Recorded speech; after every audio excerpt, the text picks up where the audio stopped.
Last class हम लोग देखे थे मॉनेटरी पॉलिसी के विषय में, और सेंट्रल बैंक और इसका जो मैकेनिज्म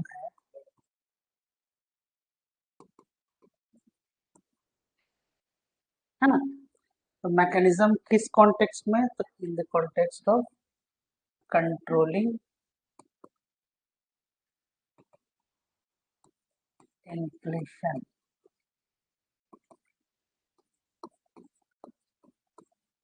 डिफ्लेशन, है ना। तब in order to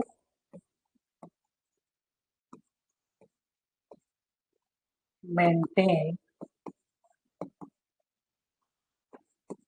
price stability, price को क्या करना है, स्टेबल करना है ना। तो प्राइस स्टेबिलिटी जो है ये क्या होता है, एक मॉनेटरी पॉलिसी का एक ऑब्जेक्टिव होता है ना। इसके साथ साथ और भी बहुत सारे ऑब्जेक्टिव्स हैं, जैसे कि उसमें से आपका एक एम्प्लॉयमेंट जनरेशन भी होता है।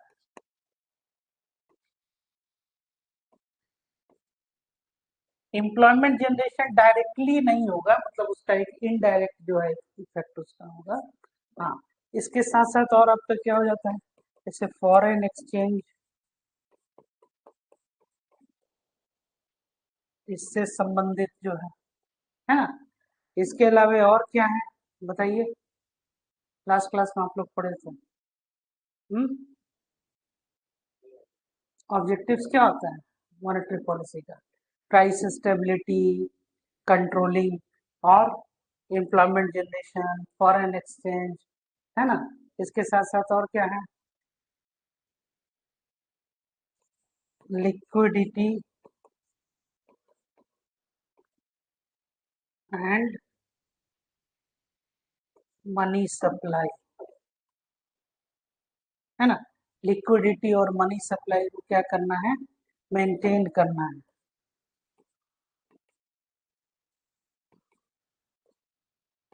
इन एन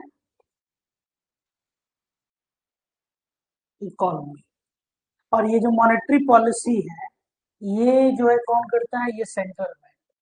और इंडिया का जो सेंट्रल बैंक है वो कौन है, RBI, reserve bank of India है, बता रहे हैं बता रहे।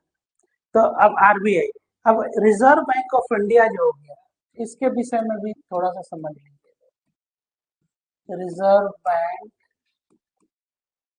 ऑफ इंडिया, आरबीआई जो है इसका एस्टेब्लिशमेंट हुआ था आरबीआई एक्ट 1934, सॉरी 1934 ये एक्ट था, ठीक है। और जो आपका डेट ऑफ एस्टेब्लिशमेंट है वो है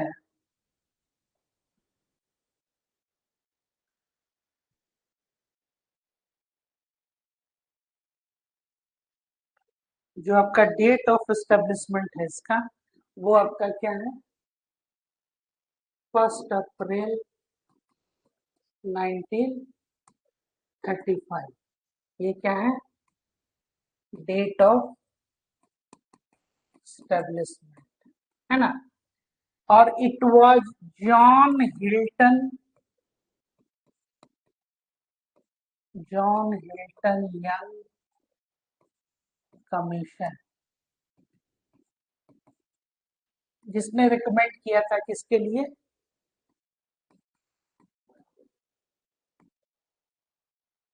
रिकमेंडेड फॉर आरबीआई का एस्टेब्लिशमेंट होना। हाँ, समझ में आ रहा है। अब आरबीआई जो है इसको मॉनेटरी पॉलिसी जो आप क्या है, मॉनेटरी पॉलिसी, मौद्रिक नीति जिसको कहते हैं, इस मॉनेटरी पॉलिसी को इम्प्लीमेंट करना या इसको फॉर्मुलेट करना, ये काम किसका होता है, ये आरबीआई का। और इसके लिए जैसे 2016 ऑनवर्ड्स अगर आप लोग देख रहे होंगे तो एक एमपीसी बना, मॉनेटरी पॉलिसी कमेटी एक बना, है ना। अब वो एमपीसी जो है वो जो है ये क्या करता है, ये तय करता है। ठीक है, तो अब जैसे कि मॉनेटरी पॉलिसी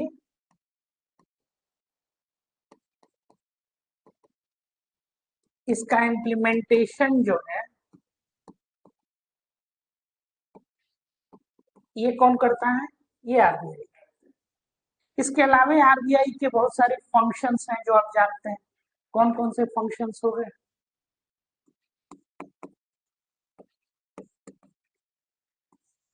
एक तो आप जानते ही हैं कि ये क्या है, बैंकर्स, बैंकों का bank, and bank for government. मतलब जो नॉर्मल कमर्शियल बैंक जो आपके और हमारे लिए होते हैं, वैसे ही ये क्या है,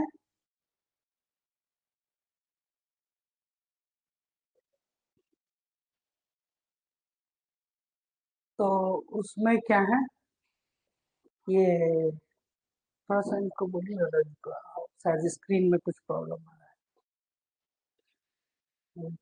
हाँ, एक कुछ स्क्रीन में देखिए तो क्या है, हाँ ठीक, हाँ अब ठीक है, आ रहा है ठीक। हाँ नहीं, एक्चुअली मैसेज एक किया किसी ने ऑनलाइन, स्क्रीन सही है, अब ठीक आ रहा है। कमेंट करके आप बताइए तो स्क्रीन। हाँ जय हिंद सर, ठीक है। राकेश कुमार, स्क्रीन कैसा है, थोड़ा सा आप लोग कोई रिस्पॉन्ड कीजिए तो ऑनलाइन वाले।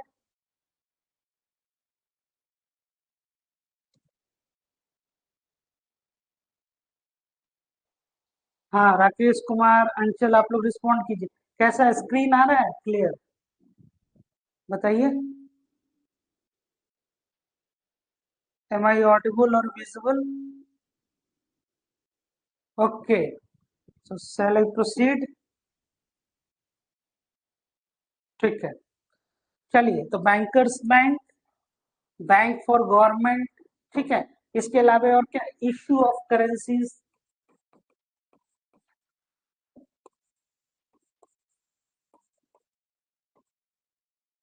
And notes.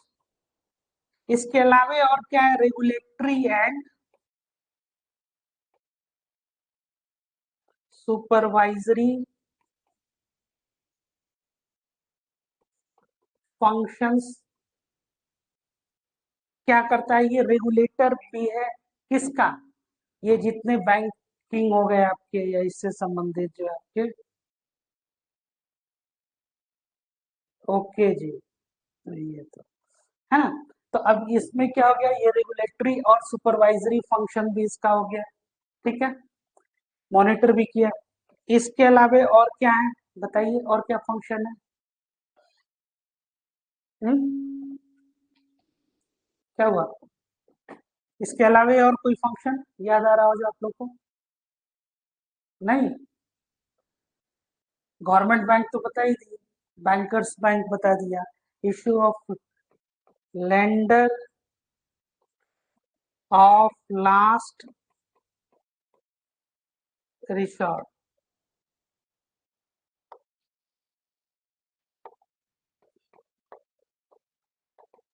है ना। ये क्या हो गया, आखिरी जो है, यही हो गया आपका एक लेंडर ऑफ लास्ट रिसोर्ट, ठीक है। तो अब इस तरह से जब आप ये देखते हैं, ये सारे जो हो गए क्या हो गए, ये फंक्शंस हो जाएंगे आपके आरबीआई के, ठीक है। इसके अलावा ये क्या है, जैसे कि आप ये समझिए कि रीडिस्काउंट और रीफिनांस करता है। रीडिस्काउंटिंग एंड रीफिनांस का मतलब हो गया, जैसे कि कमर्शियल बैंक किसी को लोन दिया, ठीक है। अब व्यवसायिक बैंक अगर किसी व्यक्ति को अगर ऋण दे रहा है, तो ये किसको ऋण देता है, जैसे व्यवसायिक बैंक को। तो डिस्काउंटिंग का मतलब ये हुआ, दो टर्म आते हैं इसमें, जैसे कि बैंक रेट, जो आपको अभी हम डिटेल में बताएंगे एक एक करके मैकेनिज्म फिर से। जो बैंक रेट होता है वो क्या होता है, एक डिस्काउंटिंग रेट, है ना। तो डिस्काउंटिंग किसको कहते हैं, है आइडिया कोई, डिस्काउंट, डिस्काउंट वर्ड का क्या मतलब होता है? छूट, हाँ सही बोले आप। तो डिस्काउंटिंग का मतलब है, जैसे कि आप ऐसे समझिए कि 1000 रुपये का आपको कोई इन्वेस्टमेंट करना है, निवेश करना है ना, जैसे कि किसी कमर्शियल पेपर में या फिर टी बिल कह लीजिए। टी बिल क्या कहते हैं? Treasury bill. तो अब ये जो 1000 है, ये आपको इशू किया जाएगा कितने पे? ये आपको इशू किया जाएगा, मान लीजिए इसको आपको 900, ठीक है। अब आपको पेमेंट कितना करना पड़ा? 900। बट जिस दिन आपको अगर मान लीजिए ये यील्ड के तौर पे, मतलब कि जो आपको मैच्योरिटी जिस दिन, मैच्योरिटी डेट को, ये जो आपको मिला, आपको 1000 मिला, तो इनफैक्ट आपका कितना रिटर्न हो गया बताइए तो कोई? 900 से अगर 1000 आपको है 100 रुपया, तो परसेंटेज टर्म में कितना हो गया? 10% से ज्यादा है, 11 के करीब, 11 पॉइंट समथिंग, है ना। तो मेरे कहने का ये मतलब है कि 11% आपको क्या मिला? रिटर्न मिला। लेकिन आपने कितना निवेश किया? 900। तो ये जो 900 अब 1000 है, तो आपको अगर मान लीजिए कि अगर आपका 1000 का निवेश होता, और अगर 10% आपको अगर ये मिल रहा है रिटर्न, अगर तो या फिर 10% इंटरेस्ट चार्ज किया जा रहा है, तो 10% ऐड कर दीजिए तो कितना हो जाएगा आपको? 1100। यहाँ आपको कह रहे हैं कि जो 1000 है वो क्या किया जा रहा है? डिस्काउंट किया जा रहा है, मतलब कि वो 1000 आपको मिल रहा, आपका लगा कितना? ये 900। समझ में आ रहा है? तो कमर्शियल बैंक जो लोन देते हैं, तो आप ऐसे समझिए कि बैंक रेट हो गया, the rate at which RBI lends money to commercial bank. ठीक है, ये समझ में आ गई बात? तो उसको बोलते हैं बैंक रेट। अब इसमें है कि कई तरह के जो है, सो जैसे कि कोलैटरल एक होता है टर्म, कोलैटरल। कोलैटरल का मतलब होता है लैटरल, आप लोग वर्ड सुने हैं? लैटरल, साइंस में भी पढ़े होंगे। लैटरल इन्वर्सन क्या होता है? पार्श्विक जो है वो क्या होता है? एक उत्क्रमण, जैसे कि आपका अगर वो कौन सा होता है, समतल दर्पण, प्लेन मिरर, उसमें आप देखते हैं तो आपका राइट हैंड क्या लगता है? लेफ्ट। लेफ्ट कैसा लगता है? तो उसको क्या बोलते हैं कि लैटरल इन्वर्शन हो गया, मतलब पार्श्विक क्या हो गया? वो परिवर्तन हो गया। ऐसे ही लैटरल का मतलब हो गया कोलैटरल मतलब। तो आप जैसे कि अगर आपको हमको लोन लेना है, आपको लोन लेना है किसी बैंक से, तो बैंक आपसे क्या कहती है कि आपके पास कोई सिक्योरिटीज है, कुछ गिरवी रखने के लिए, मॉर्गेज जिसको बोलते हैं, उसको क्या टर्म बोले? मॉर्गेज लिखते हैं लेकिन पढ़ते क्या है? मॉर्गेज, है ना। तो अब मॉर्गेज के अगेंस्ट मतलब कोई चीज आपने गिरवी रखा और आपको क्या मिलता है? लोन मिलता है। समझ में आ रहा है यहाँ तक? तो अब जैसे कोलैटरल का क्या मतलब हो गया कि आप जैसे कि जैसे ही आपने कोई सिक्योरिटी दिया, उसके अगेंस्ट में आपको, तो आपने एक सिक्योरिटी रखा। अब एक लोन ऐसा है जिसमें हम ये कह रहे हैं कि आपको कोई कोलैटरल रखने की जरूरत नहीं, मतलब कुछ गिरवी रखने की जरूरत नहीं है। समझ में आ रहा है? आपको ऐसे ही हम लोन जो है वो प्रोवाइड कर देंगे। तो जो सिक्योरिटीज के अगेंस्ट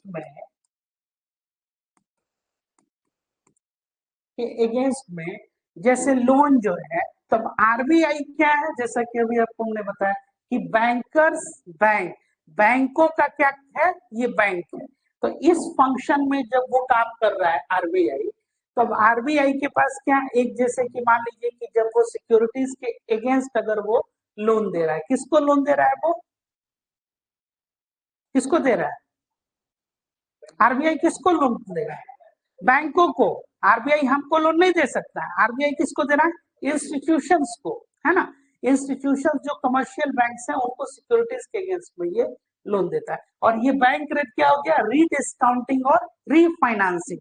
अब ये सिक्योरिटीज के अगेंस्ट लोन देता कैसे है? तो बैंक दो ही काम करता है, या तो लोन देगा, दूसरा डिपॉजिट लेगा। The institution which takes deposit for the purpose of loan. हम लोग पढ़े भी है बैंकिंग एक्टिविटी क्या होती है? institutions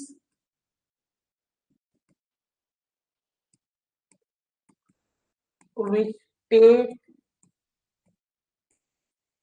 deposits for the purpose of loans और एडवांसेस इसको कहते हैं।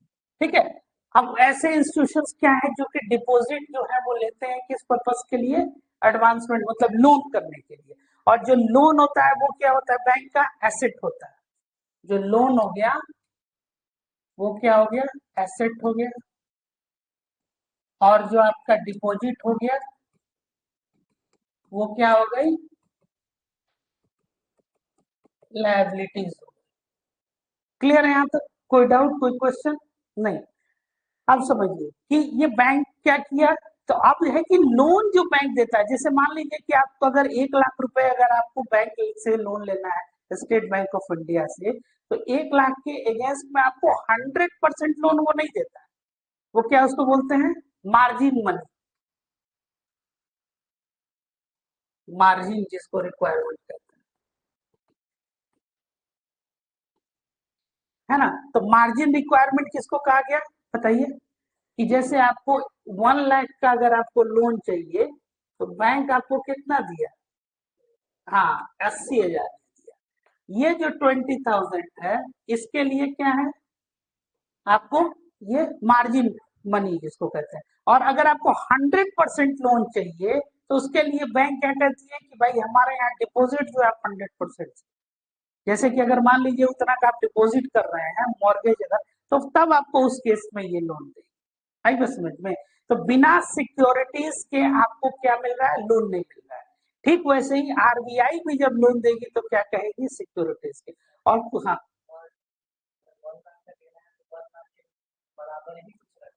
हाँ तभी तो मिलेगा ना, तभी 100, तो 100% लोन मिलता नहीं है, कितना कम मिलता है आपको मॉर्गेज। जैसे कि आप नॉर्मल इंडिजीनियस बैंकिंग किसको कहते हैं, जो गांव में साहूकार वगैरह लोग होते हैं वो भी क्या कहते हैं कि भाई गिरवी के लिए क्या रखे, किस चीज को गिरवी पर रखें, तभी तो हम आपको कर्ज देंगे ना।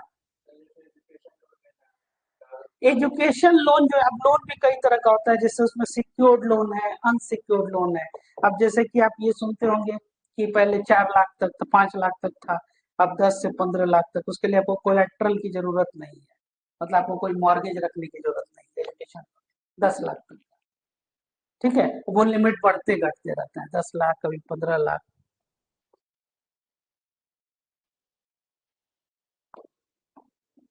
इसीलिए इसको अनसिक्योर्ड लोन बोलते हैं। सिक्योर्ड लोन क्योंकि उसके बाद गारंटी नहीं है, जिस चीज के, जैसे कि पर्सनल लोन है, पर्सनल लोन आपने लिया, हम ये देख रहे हैं कि आप कहीं सर्विस कर रहे हैं, कहीं जॉब कर रहे हैं, इसके अगेंस्ट में, इस सर्विसेज के अगेंस्ट में आपको क्या मिल रहा है, आपका जितनी सैलरी होगी उस हिसाब से ही आपका लोन जो है वो भी मिला, क्योंकि आपका जो ईएमआई जो आपको चुकाना है, तो कैसे चुकाइएगा, हम आपका सोर्स ऑफ इनकम देखेंगे ना। तो सिक्योरिटीज अगर आप ज्यादा दे दीजिए, तो ज्यादा जब आप सिक्योरिटीज दे दीजिएगा तो आपको लोन क्या होगा, लोन बताइए, आपको अमाउंट हो ज्यादा मिलेगा। मतलब सिक्योर जितना होना चाहिए, क्योंकि ये in the world of banking and finance security जो है वो बहुत इंपॉर्टेंट है। अगर सिक्योरिटी नहीं है तो आपको, इवन कंट्री को लोग लोन नहीं देते हैं, इंस्टीट्यूशन और इसकी तो छोड़ दीजिए। जैसे आप देखे भी होंगे डिप ट्रैप में बहुत सारी जो है सो कंट्रीज जो है वो क्या होगा, हाँ तो आईएमएफ जैसे अगर बीओपी क्राइसिस है तो उस केस में वर्ल्ड बैंक है या बहुत सारे जो है वो आपको लोन दे, तो इसमें सिक्योरिटीज के ये क्लियर हो गया यहाँ तक समझ में। अब जो है जैसे कि अब आपको ये देखा है, ये जो मॉनेटरी पॉलिसी है, तो इसको इम्प्लीमेंट करने के लिए इसको बहुत सारे टूल्स दिए गए। अब एक को बोलते हैं क्वांटिटेटिव मेजर्स, नाम ही बता रहा है कि उसको आप क्या कर सकते हैं, मेजर कर सकते हैं। और एक को बोलते हैं क्वालिटेटिव मेजर्स। क्वालिटेटिव मेजर्स हो गया पहला एक, margin requirement,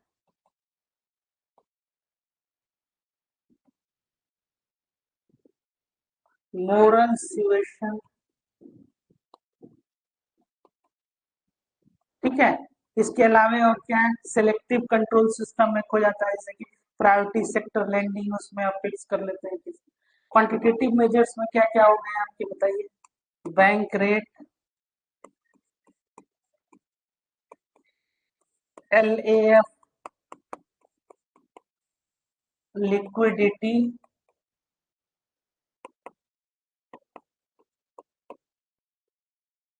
adjustment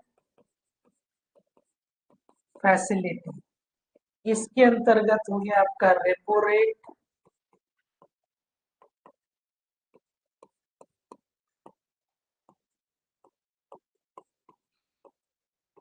reverse repo rate, ठीक है।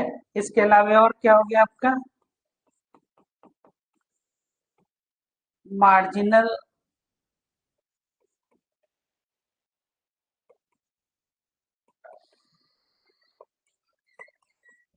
स्टैंडिंग फैसिलिटी, MSF, ठीक है। इसके अलावा और क्या हो गया बताइए?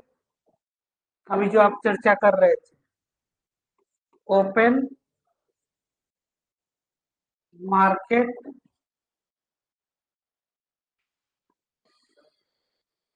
ऑपरेशन। हाँ हाँ हाँ हाँ, ठीक है, नो इशू, नो इशू, ठीक है। अब इसमें क्या है? Bank rate, LAF, MSF, open market operation, है ना? ये हो गया आपको, ये क्या हो गया? ये सब आपको डिफरेंट डिफरेंट जो है, ये क्वांटिटेटिव मेजर्स हो गए, जिनके जरिए क्या किया जाता है? कंट्रोल किया जाता है किस चीज को? हाँ हाँ, ठीक ठीक। तो अब इसमें क्या है, ये आपका हो गया, ये क्वांटिटेटिव मेजर्स, ठीक है। अब क्वांटिटेटिव मेजर्स का, क्वांट का मतलब क्या हो जाता है? मतलब किसी भी चीज को आप मेजर कर सकते हैं, किसमें? अंकों में, है ना? अब इसके अलावा और क्या है बताइए? इसके अलावा और इसमें हो गया आपका रिजर्व रेशियो,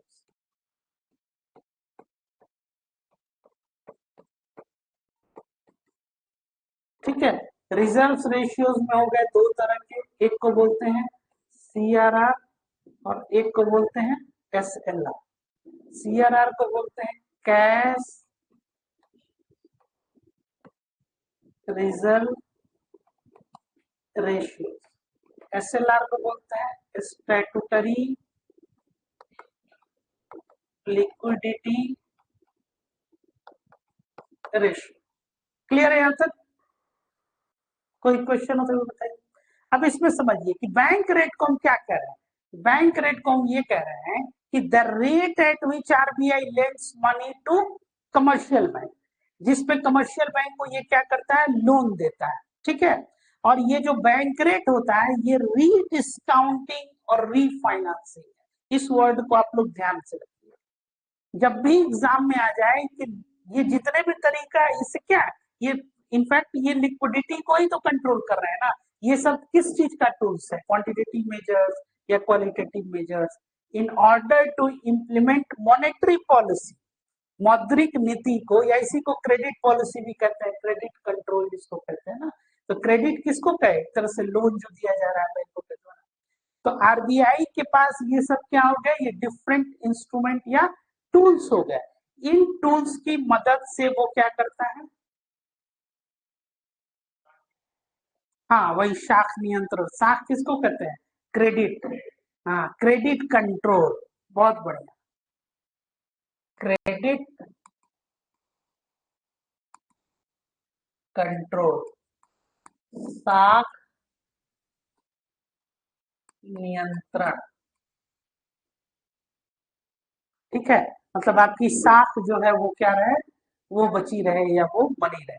तो अब इसके लिए देखिए कि ये तो बैंक रेट हो गया आपका, कि इसमें इसमें क्या वर्ड ध्यान रखना है कि आपको रीडिस्काउंटिंग रीफाइनेंसिंग। अब चलिए, अब इसमें देखिए, अब बैंक रेट अगर है, बैंक रेट को अगर बढ़ाया जाए, मान लीजिए, तो इससे क्या होगा? बैंक रेट अगर बढ़ गया, जैसे मान लीजिए कि कल हो के बैंक रेट 6% था, now bank rate is 6.5%। Interest rate बढ़ गया। तो अब ये एक चीज और समझ लीजिए, ये जितने ये जो आपके रेट्स हैं, इन सबको कलेक्ट बता रहे इन सबको कलेक्टिवली इंटरेस्ट रेट बोला जाता है। और इंटरेस्ट रेट किसको कहते हैं? It is a borrowing rate, है ना। तो अब इसमें ये समझिए कि बैंक रेट जो है अब 6% से कितना हो जाएगा? 6.5%। तो अब बैंक रेट आपका क्या है? बढ़ रहा है। तो इससे क्या हो जाएगा? बैंकों के लिए इंटरेस्ट बढ़ जाएगा। तो इंटरेस्ट बढ़ जाएगा तो जो लोन है, तो कॉस्ट ऑफ जो इनका कैपिटल हो जाएगा, rise in cost of capital. Cost of capital किसको कहते हैं? The minimum rate at which you are expecting, है ना, the minimum rate of return you are expecting. तो मान लीजिए जो आप क्या उम्मीद लगाए हुए कि एटलीस्ट इतना, तो अब बैंक क्या कर रही है? बैंक लोन दे रही है। अब 6% से 6.5% हो गया, मतलब कि ये बढ़ गया। तो अब ये बढ़ जाएगा तो बैंकों के लिए लोन क्या हो जाएगा? कॉस्ट ऑफ कैपिटल ये बढ़ जाएगा। तो बैंक जो है, अगर ये खुद जो है इनको लोन लेना अगर, तो लिक्विडिटी आपका क्या हो जाएगा? लिक्विडिटी कम हो जाएगी। नहीं, लिक्विडिटी किसको कहते हैं? कैश फ्लो एक तरह से समझिए। तो अब सिस्टम में क्या आ जाएगा? लिक्विडिटी जब कम आएगा तो मनी सप्लाई,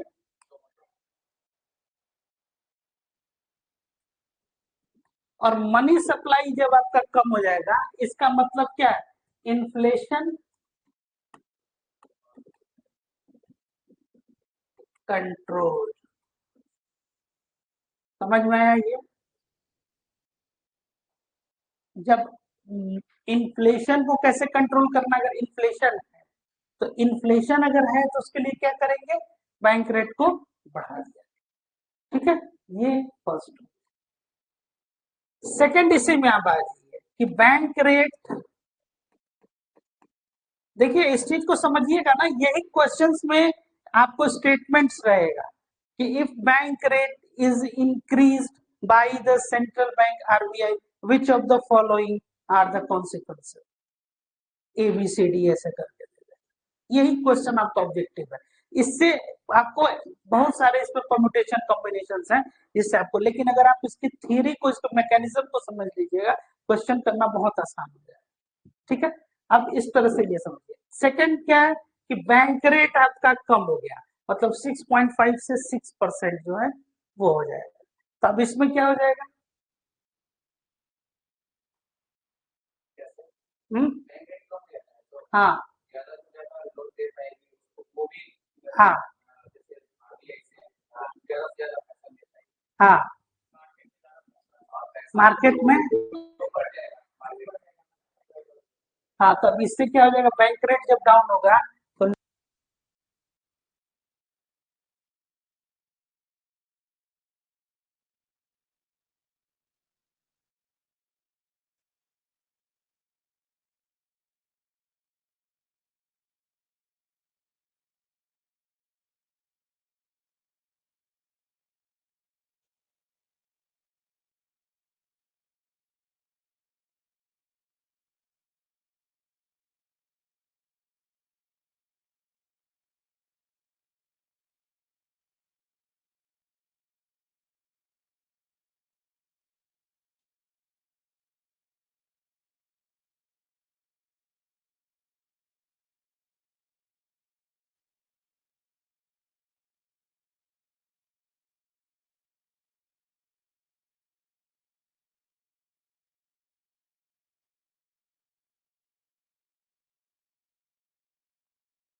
क्लियर आवाज?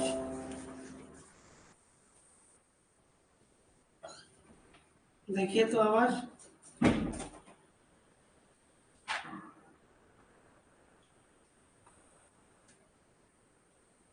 हाँ, रिस्पॉन्ड कीजिए। हाँ, अब क्लियर होगा। चलिए, अब इसमें क्या है कि डिफ्लेशन कंट्रोल है। डिफ्लेशन का क्या मतलब हो गया कि अब जैसे कि राइस जो है, यहाँ पे हम ये कह रहे हैं। हाँ ठीक है, चलिए कंटिन्यू कीजिए। अब इसमें ये क्या हो रहा है कि inflation rise in general price level, और डिफ्लेशन क्या कर रहे हैं कि जो प्राइस लेवल है वो क्या हो जाएगा, वो कम होता जा रहा है। तो डिफ्लेशनरी प्रेशर, और प्राइस को स्टेबल करना जो है, ये इनका क्या है, ये काम। इसके लिए इनके पास डिफरेंट डिफरेंट ये क्या हो गए, इंस्ट्रूमेंट्स जो हो गए, ये टूल्स हो गए, ये दिए गए। अब इसमें बैंक रेट का, इस चैनल का कैसे इस्तेमाल किया जाएगा, तो बैंक रेट बढ़ेगा तो इससे क्या हो जाएगा, लिक्विडिटी जो है वो क्या हो जाएगी, क्योंकि बैंक रेट जैसे बढ़ेगा तो बैंकों के लिए लोन लेना क्या हो जाएगा, हाँ वो कठिन हो जाएगा। और इसका उल्टा क्या हो जाएगा, तो जब डिफ्लेशन को कंट्रोल करना होता है तो बैंक रेट को क्या किया जाएगा, डाउन कर दिया जाएगा। डाउन कर दिया जाएगा तो इनफैक्ट आप करना क्या चाह रहे हैं, मनी सप्लाई बढ़ाना चाह रहे हैं, तो मनी सप्लाई बढ़ जाएगा तो फिर से ये डिफ्लेशन कंट्रोल। क्लियर हो गया? दूसरा आप चैनल आ जाइए। डिफ्लेशन में महंगाई होता है ना, इन्फ्लेशन मतलब मुद्रास्फीति। मुद्रास्फीति, ठीक है। अब मुद्रास्फीति का मतलब हो गया कि महंगाई, आप इसको सामान्य भाषा में यही कहते हैं। अब जनरल राइट प्राइस है, जैसे कि आप ऐसे समझिए कि कोई चीज तब 10 रुपए की थी, अब हो गई है 15 रुपए की, 15 आई है ना, तो कितना से बढ़ जाइए, 50% से बढ़ गया। इसके उलट कोई चीज 15 INR थी, अब वो कितनी हो गई है, ठीक है, तो इसको क्या कहेंगे, हाँ। और एक अक्सर क्वेश्चन पूछा जाता है कि economic growth leads to inflation और डिफ्लेशन, आर्थिक समृद्धि होगी तो मुद्रास्फीति बढ़ेगा कि मुद्रास्फीति कम होगा, हाँ, तो always economic growth leads to inflation, ठीक है। सेकंड, अब आ जाइए आपका LAF। अब LAF किसको कहते हैं, लिक्विडिटी एडजस्टमेंट फैसिलिटी। इसके अंतर्गत दो तरह के रेट हो गए, रेपो रेट और रिवर्स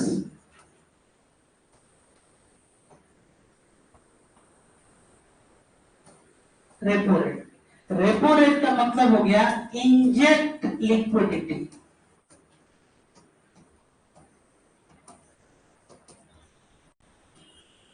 ठीक है। इस चीज को ये समझिए कि ये जो रेपो रेट और रिवर्स रेपो रेट हो गया, ये लिक्विडिटी एडजस्टमेंट फैसिलिटी के अंतर्गत आता है, LAF।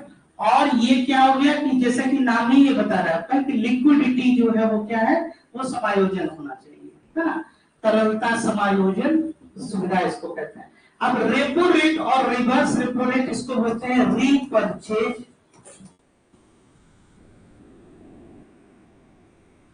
एग्रीमेंट, रीपरचेज एग्रीमेंट का मतलब हो गया फिर से खरीदना, ऐसी सहमति जो आपकी बन गई है कि भाई इसको रखिए, तो जरूरत होगी तो हम इसको फिर से खरीदेंगे।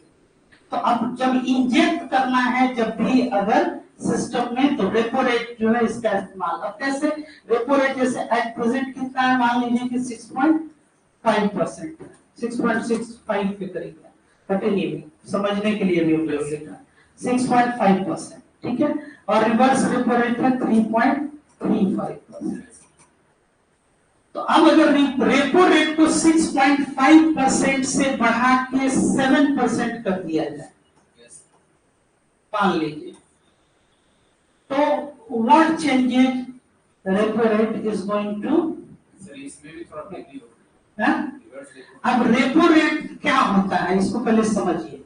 तो अब जैसे बैंक रेट है, ये क्या हुआ, तो ये जैसे कि एक रीडिस्काउंटिंग रीफाइनेंसिंग एक लेट कर रहे हैं। रेपो रेट में आपको शॉर्ट टर्म के लिए सिक्योरिटीज के अगेंस्ट जो है ये लोन दिया गया है। इसके अगेंस्ट में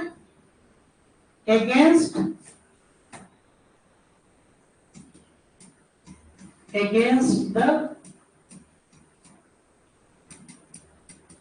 securities, commercial banks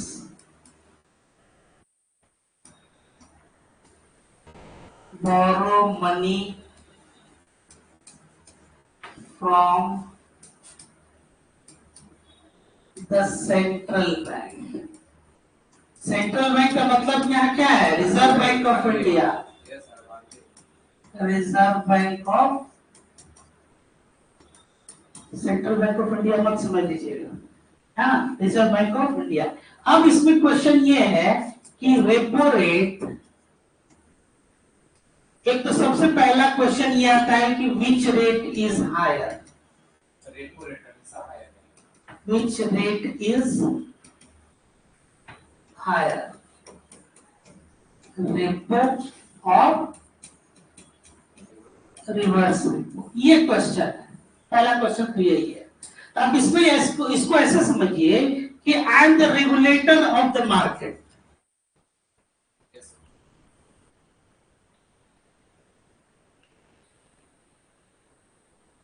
ओके जी, I am the regulator of the market. आप अगर हम रेगुलेटर हैं मार्केट के, and when I am in the need of money, तो हम जो, अगर हमको जो इंटरेस्ट रेट जो चार्ज करना है, हम रेगुलेटर हैं, तो हम चार्ज क्या करेंगे, कम करेंगे। लेकिन जब हमको लोन देना होगा तो हम रेट आपसे क्या करेंगे, ज्यादा लेंगे। तो ऑलवेज रेपो रेट जो है वो क्या होगा, वो हायर होगा।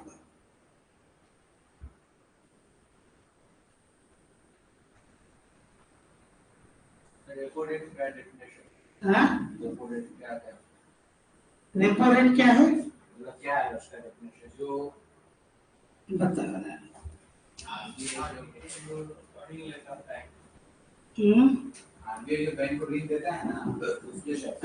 ये तरीका, commercial banks borrow money from the central bank against the securities, इसी को रेपो रेट कहते हैं। सिक्योरिटीज क्या है कि कोई एक पीस ऑफ पेपर जैसे मान लीजिए कि गारंटी हो गई, इसके अगेंस्ट में, तो सिक्योरिटी किसके पास गया, आरबीआई के पास, और लोन पैसा किसके पास आया, कमर्शियल बैंक के पास आया। अब इसको ये समझिए, तो ऑलवेज रेपो रेट हायर हो गया, ये सब समझ गए। अब अगर रेपो रेट को आप क्या कर रहे हैं, इंक्रीज कर रहे हैं, तो 6.5% से आपने कर दिया 7%, ठीक है।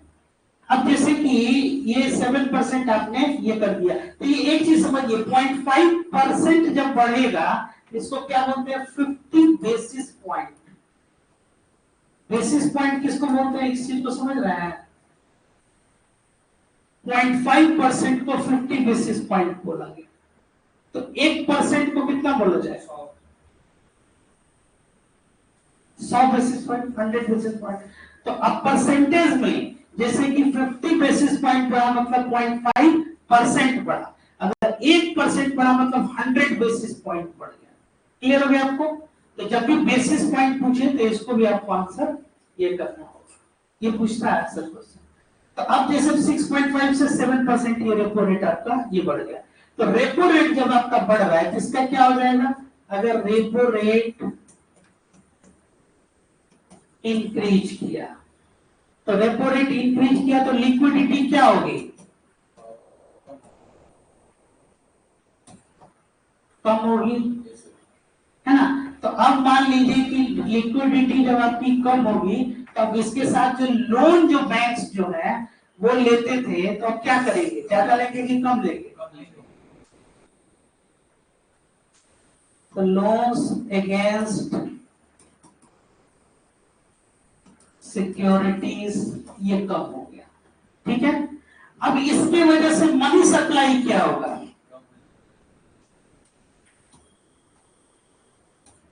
ये कम हो गया, ठीक है। अब मनी सप्लाई कम हो गया, तो इससे क्या हो जाएगा आपका, इन्फ्लेशन या डिफ्लेशन, डिफ्लेशन या इन्फ्लेशन, क्या होगा, इन्फ्लेशन, इन्फ्लेशन कंट्रोल होगा। Very good.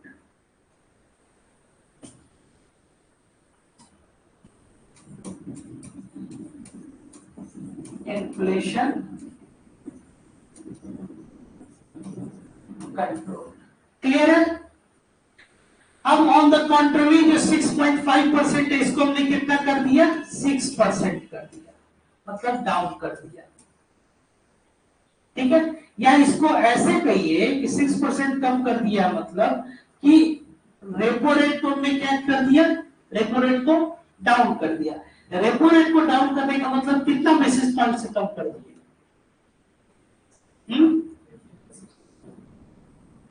50 बेसिस पॉइंट से। तो 50 बेसिस पॉइंट से कम करने का मतलब हो गया कि रेपो रेट आपने क्या किया, कम कर दिया। अब कम कर दिया तो लिक्विडिटी क्या हो जाएगी, तो लोन अगेंस्ट सिक्योरिटीज क्या हो जाएगा, बढ़ जाएगा। तो मनी सप्लाई क्या हो जाएगा, डिफ्लेशन क्या हो जाएगा, कंट्रोल हो जाएगा।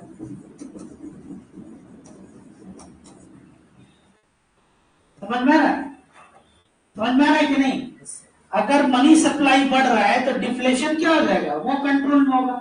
और मनी सप्लाई अगर बढ़ गया तो इन्फ्लेशन आपका क्या है, तो वही तो राइज करना है ना, कि प्राइस गिरा हुआ है उसको क्या करना है, थोड़ा सा लिक्विडिटी सिस्टम में। और बहुत ज्यादा जब लिक्विडिटी हो जाएगा तो क्या हो जाएगा, मनी सप्लाई बढ़ जाएगा, इन्फ्लेशन बढ़ जाएगा, तो उसको कंट्रोल करना है, तो राइट। क्लियर है। अब एक अगला चैनल ये हो जाएगा आपका थर्ड। अब आ जाइए reverse repo. Reverse repo rate increase करना है, तो अब क्या होगा, रिवर्स रेपो रेट किसको कहते हैं, पहले इसको समझ लो। जो बैंक आरबीआई को जब पैसा चाहिए होता है तो बैंक से लेती है। The rate at which RBI borrows money against the securities from the commercial bank. From the commercial bank मतलब कि कमर्शियल बैंक से सिक्योरिटीज के अगेंस्ट आरबीआई जब लोन लेगी तो इसको क्या बोलते हैं, रिवर्स। मतलब कि reverse repo rate for absorbs liquidity, repo rate for injects liquidity. अब रिवर्स रेपो रेट देखिए, रिवर्स रेपो रेट को बढ़ा दिया गया तो क्या होगा इससे, लिक्विडिटी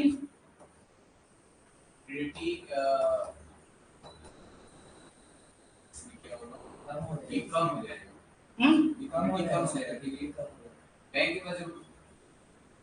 बैंक के पास जो पैसे है वो तो आरबीआई के पास है। रिवर्स रेपो रेट को बढ़ा दिया, ऐसा कुछ है नहीं सर, उसको चाहिए वो तो अपना रख के ही कुछ देगा ना।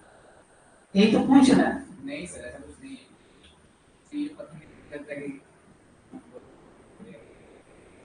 कंफ्यूजन क्या है इसमें, आप हमको ये कंफ्यूजन ये है सर कि अगर बैंक रिवर्स रेपो कहते किसको, कमर्शियल बैंक जो है ना, रिजर्व बैंक, आप उसको छोड़िए, आप ये बोलिए कि आरबीआई लोन लेता है इसलिए उसको रिवर्स बोलते हैं। जैसे कि एक रिवर्स गियर कैसे होता है, जब आप पीछे जाते हैं, तो जो आरबीआई को चाहिए, तो आरबीआई को चाहिए तो सिक्योरिटीज के अगेंस्ट में, सिक्योरिटी कहाँ गया, सिक्योरिटी किसके पास गया, कमर्शियल पर।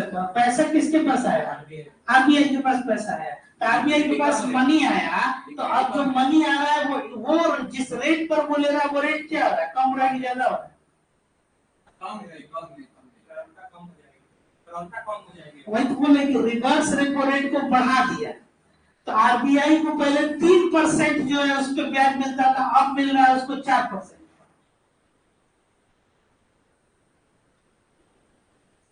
सोचिए, हाँ तो इसमें क्या कहते हैं, तो रिवर्स रेपो बढ़ेगा तो क्या होगा, रिवर्स रेपो बढ़ेगा तो जल्दी जल्दी बैंक है वो आरबीआई को दे देगा। हाँ वो डिपॉजिट करने हाँ, तो लिक्विडिटी कम हो जाएगा। हाँ, समझ में आ रहा है? और फिर इसके वजह से क्या हो जाएगा, इसीलिए इसको क्या बोलते हैं, एब्जॉर्ब्स लिक्विडिटी। तो रिवर्स रेपो रेट अगर बढ़ रहा है तो लिक्विडिटी क्या हो जाएगा, और आरबीआई लोन लेगा कि नहीं लेगा?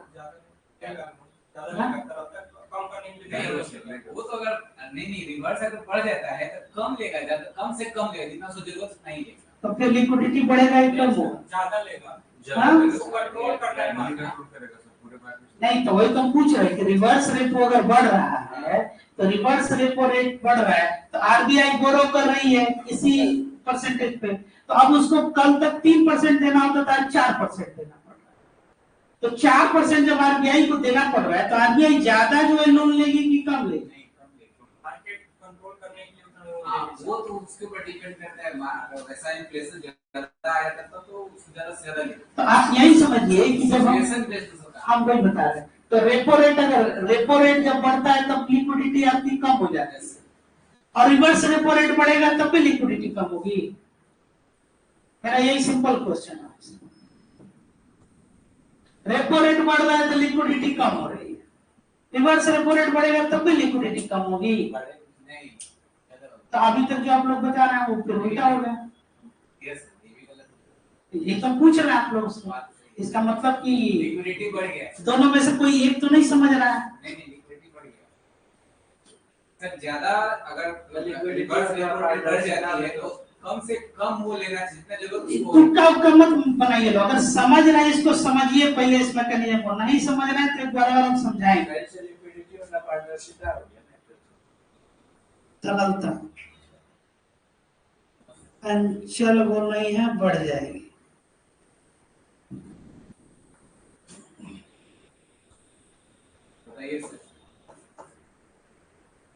रिवर्स रेपो जब आप बढ़ा रहे हैं 3 से 4% आप बढ़ा रहे हैं तो आरबीआई जो है जो बोरो कर रहा है वो कम करेगा, कम से कम जितना सो जरूरत उतना ही लेगा, कम करेगा। तो कम करेगा तो लिक्विडिटी कहाँ है आपकी, इकोनॉमी में तो रह गई ना। समझ में आ रहा है ये चीज? इंटरेस्ट रेट कौन सा होगा, सिंपल होगा कि कंपाउंड होगा? उससे क्या फर्क पड़ता है? मान लीजिए कोई एक नया जो है उससे क्या फर्क पड़ता है, वो तो कैलकुलेशन का मेथड है ना। सिंपल कंपाउंड या कंपाउंड प्लस और कंपाउंड या एक्सपोनेंशियल कर दे, उससे क्या फर्क पड़ता है? यहाँ पूछा जा रहा है कि लोन कौन दे, आप रेट आप कम बढ़ा दे रहे हैं। वो बैंक का जहाँ तक बात है तो बैंक ज्यादा से ज्यादा वो पब्लिक को देगी, वही बात तो कहा जा रहा है ना कि मौद्रिक बैंक को देगी। तो रिजर्व बैंक को जब पैसे की जरूरत है तो वो रिवर्स रेपो पे लेगा है ज्यादा, और उसके बाद से वो कह रहा है वो उसके लिए महंगा पड़ेगा तो कम लोन लेगा, तो कम लोन लेगा तो लिक्विडिटी कहाँ रह गई, सिस्टम में रह गया। और सिंपल, हाँ वेरी गुड। रेपो रेट में ज्यादा लेगा, उसमें रिवर्स में कम लेगा। रेपो रेट में कौन ज्यादा लेगा? मतलब लोन अगेंस्ट सिक्योरिटी जो बैंक आरबीआई ले रहा है, एक बहुत पुराना जोक है, मालूम है क्या? कोई आपसे पूछे कि इंडिया की राजधानी कहाँ है, आप बोल दिए लखनऊ, तो दो चीज पता चल जाता है। नहीं बहुत ज्यादा नहीं पढ़ा है, ये तो मालूम ही नहीं है कि इंडिया की राजधानी दिल्ली है, और आपने ये भी बता दिया कि आपको ये भी नहीं मालूम है कि यूपी की राजधानी लखनऊ है। इसको वही बात है कि हाँ नेपाल या म्यांमार का कैपिटल क्या है। हाँ, और आप पटना बता दिए तो 3 चीज बता दिए। नहीं पटना बता दीजिएगा तो 3 चीज बता दिया।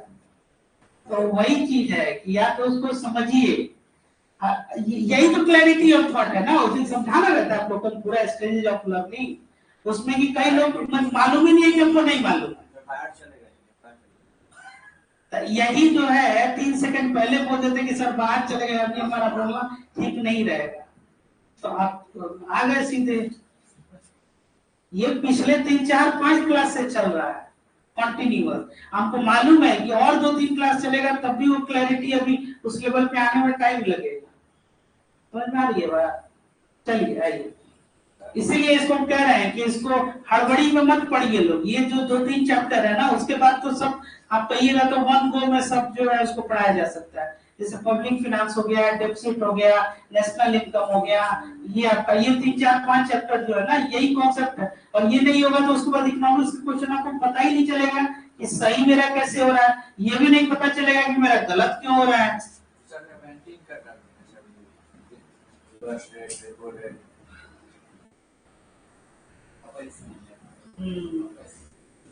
ठीक है, यस। तो लिक्विडिटी क्या हुई, ये बढ़ गई। अब ये बढ़ गई तो इसके वजह से क्या हो जाएगा, अब लोन जो होगा आरबीआई का जो लोन लेना हो जाएगा वो कम हो जाएगा। आरबीआई कम लोन लेगी तो उसकी वजह से क्या हो जाएगा, मनी सप्लाई, लिक्विडिटी बढ़ेगा तो मनी सप्लाई बढ़ जाएगा। अगेन आपका क्या हो जाएगा, मनी सप्लाई बढ़ेगा तो क्या हो जाएगा, इन्फ्लेशन।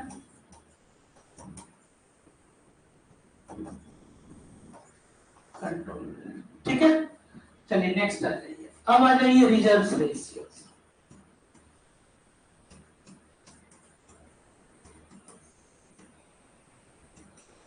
रिजर्व रेशियो में दो रेशियो है, एक को बोलते हैं सीआरआर, एक को बोलते हैं SLR, cash reserve ratio, statutory liquidity. Sir first repo rate अगर कम करके कर दिया जाए तो वो मनी कंट्रोल करने के लिए, हाँ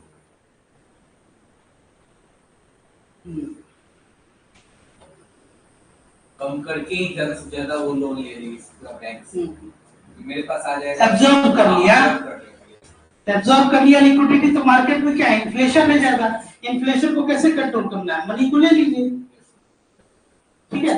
अब कैश रिजर्व रेशियो, अब इसमें ये समझिए क्या है कैश रिजर्व रेशियो। अब नाम जो है यही बता रहा है कि कैश आप क्या कर रहे हैं, रिजर्व कर रहे हैं। तो अब इसमें ये है कि जो सर्टेन परसेंटेज होता है, जैसे कि 4.5% सीआरआर जाता है, तो अब जो 100% अगर जो भी अगर मान लीजिए लिक्विडिटी या फिर अगर कैश जो है आपके पास अवेलेबल है कमर्शियल बैंक के पास या बैंकों के पास, उसका कुछ अमाउंट जो है कैश क्या करना होता है, इनको आरबीआई के लिए पार्क करके रखना होता है या रिजर्व करके रखना होता है, ठीक है। A certain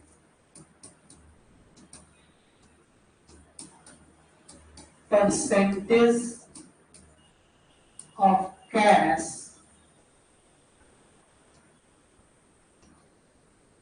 commercial bank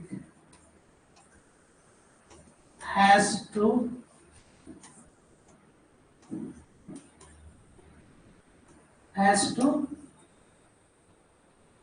park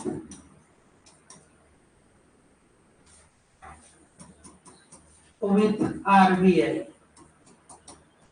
समझ में आ रहा है। तो अब सर्टेन परसेंटेज क्या है, in terms of what, in terms of cash, cash के रूप में उसको क्या रखना है, वो पार्क करके रखना होता है आरबीआई।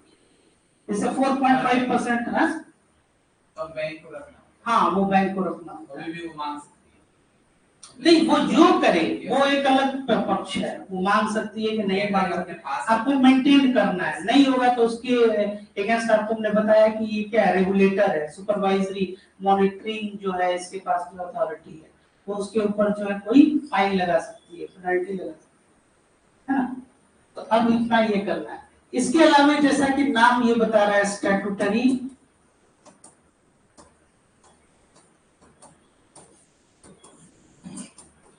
Liquidity ratio SLR. अब ये नाम ही आपको बता रहा है कि स्टैट्यूटरी मतलब कि कोई कानून बना के आपको ये, इसमें होता है एनडीटीएल, नेट डिमांड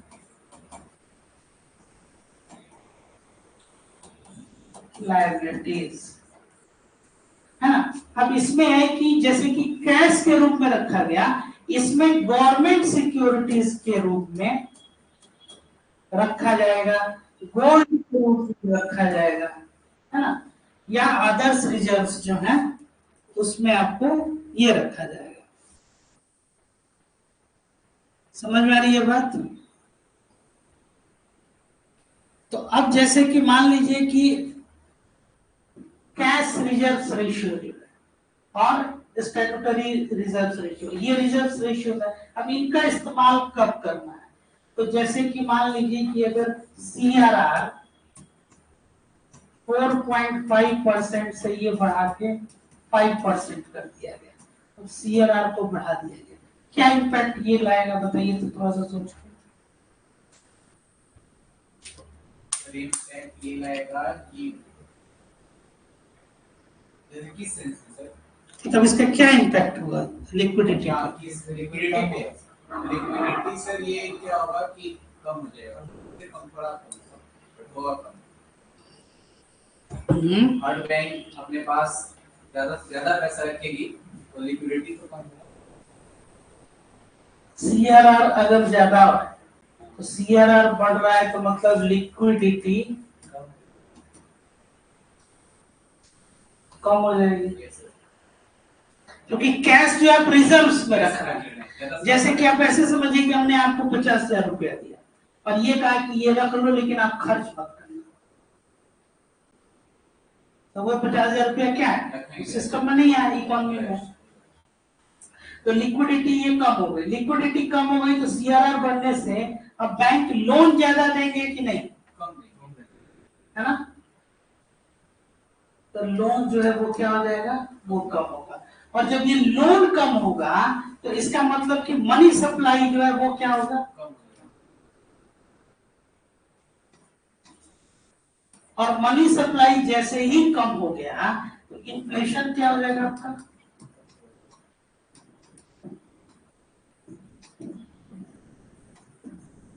कंट्रोल हो गया। ठीक है, अब नेक्स्ट आइए 4.5% से ये हो गया 4%, तो CRR आपने क्या किया, कम कर दिया।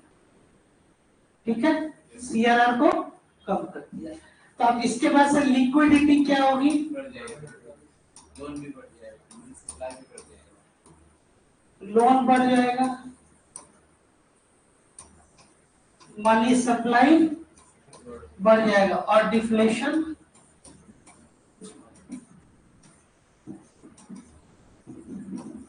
कंट्रोल।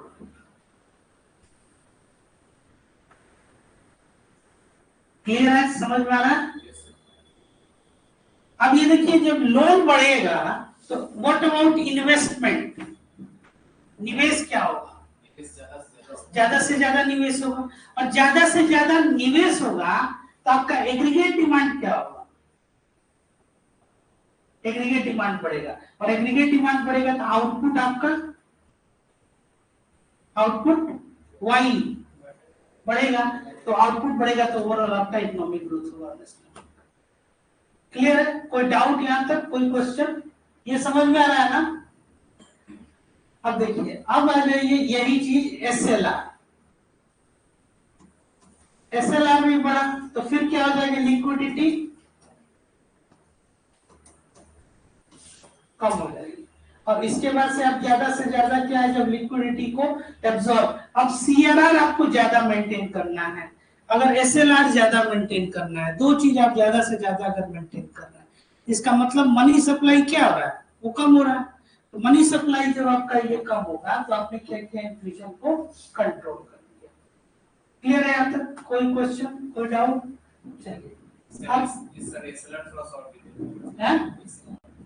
इसका स्टैट्यूटरी लिक्विडिटी रेशियो, इसमें जैसे कैश के रूप में रिजर्व करना है, इसमें गोल्ड के रूप में, गवर्नमेंट सिक्योरिटीज, हाँ ये जैसे 18% के अराउंड जो है, एट प्रेजेंट 18%, 28 टाइम पे 20-25, ये 18% गोल्ड के रूप में, गवर्नमेंट सिक्योरिटीज के रूप में, है ना? इसको ये क्या करना होता है, मेंटेन करना, और इतना कैश के रूप में मेंटेन करना। तो टोटल कितना हो जाएगा, आप तकरीबन 20 और 5 25% जो है वो, हाँ वो वैल्यू है, और गोल्ड रखिएगा तो भी वैल्यू होगा ना प्राइस। SLR का मतलब कि गोल्ड आरबीआई के पास रखना नहीं, जैसे कि बैंक जो रिजर्व्स रखते हैं तो अब उसमें क्या है कि गोल्ड के रूप में या गवर्नमेंट सिक्योरिटीज के रूप में, है ना, जैसे सरकारी जो सिक्योरिटी हो गया या बॉन्ड हो गया, उस तरह में उसको बैंक को मेंटेन करना है। तो मान लीजिए कि अगर 20 और 25%, अगर 100 रुपया है बैंक के पास, उसका 25% वो मतलब 25 रुपया अलग कर दिया, अब रेस्ट 75 रुपया जो है इसी पे उसको बिजनेस करना है, उसको लोन देना।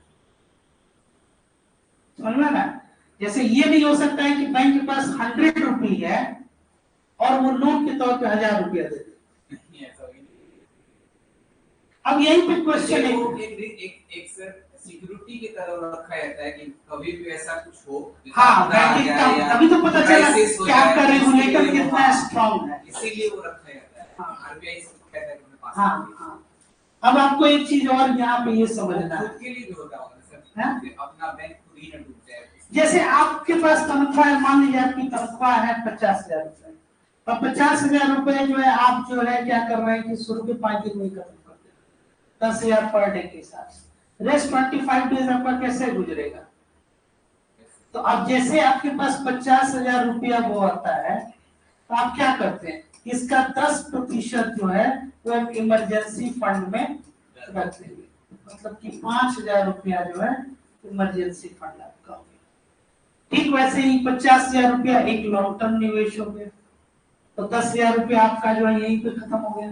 बचे हुए 40,000 रुपए में से उसके बाद से आप धीरे धीरे अपना और खर्च कीजिए, 5,000 और आपको निवेश कर दिए, तो ओवरऑल आपके पास जो 50,000 है, इनफैक्ट कितना हुआ वो 35,000, इसी 30-35,000 रुपए में आपको गुजारा करना। यही मोरल ऑफ द स्टोरी। वही तो बता रहे हैं ना कि जो 18% जो अगर आपका ये है, हाँ जो भी परसेंटेज है ये स्टैट्यूटरी लिक्विड, ये चेंज होते रहता है CLR SLR का। तो अब ये जो भी आपका रेशियोज है इतना आपको रखना होगा सिक्योरिटीज के। समझ में आ रहा है ये चीज? तो अब यहाँ पे एक क्वेश्चन है कि इसी केस के हिसाब से, जैसे कि आप लोग सुने होंगे एक क्वेश्चन अभी आ, जैसे जनधन अकाउंट, जनधन अकाउंट, तो क्वेश्चन है how does it help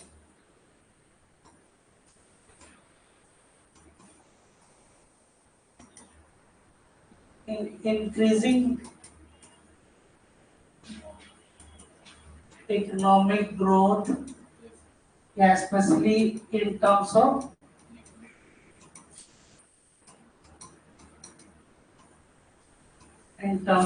liquidity? बताइए, सोचिए थोड़ा सा। सर ये क्वेश्चन आया आपके पास? जैसे जनधन योजना से क्या होता है कि जो कुछ पैसा तो बैंक में रखेंगे ना, वो बैंक पहले तो सब खाता खोलाएंगे, तो कुछ 500,000 जितना भी कुछ लोग रखेंगे बैंक में जमा, तो उससे क्या होगा कि बैंक का जो खुद का एसेट होता है वो तो पहले मतलब कि ज़्यादा से ज़्यादा लोन दे पाएगी, उसके पास पैसा आएगा, तो उससे क्या होगा कि इंफ्रास्ट्रक्चर में पैसा खर्चा होगा और इन्वेस्टमेंट ज़्यादा होगा, तो उससे। और सोचिए जनधन योजना जो है कैसे हेल्पफुल है? जीडीपी जीएनपी में वृद्धि होगी। कैसे? पैसा उसमें होगा ना सर, तो उससे तो कुछ परसेंटेज आरटीआई भी मिलेगा। और सोचिए,